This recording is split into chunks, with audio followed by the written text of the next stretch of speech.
Let's unbox! Sana natin. Excited ang lola mo.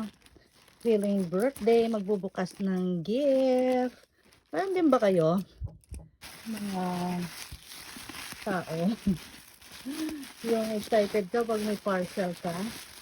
Pero alam mo naman yung alam mo naman yung laman. Excited ka pang buksan. No? Ang ganda ng bubble wrap oh. Iba na nga yung mga bubble wrap. Malalaki na yung malalaki na yung mga butas-butas. Hindi mo na mapapop. Tingnan nga natin. Hindi lang oh. Di ba? Hindi rin siya napapop eh. Katulad ng yung maliliit na bubble wrap.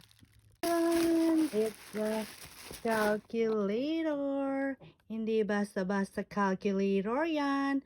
Sabi niya, big display, auto power off, profit margin, wala, GT 12 digit. Ang liit lang pala nito.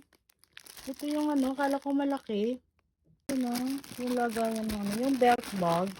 Kala ko malaki siya. Oh, see? Maliit lang pala siya na belt bag. Pambata lang. Sa picture ang laki. This is the reality. Expectation versus reality. O, tabasan natin yung calculator. Cute siya. Sana tumagal. Ano rin, diba? O. Ayun, mali-detector din kasi siya.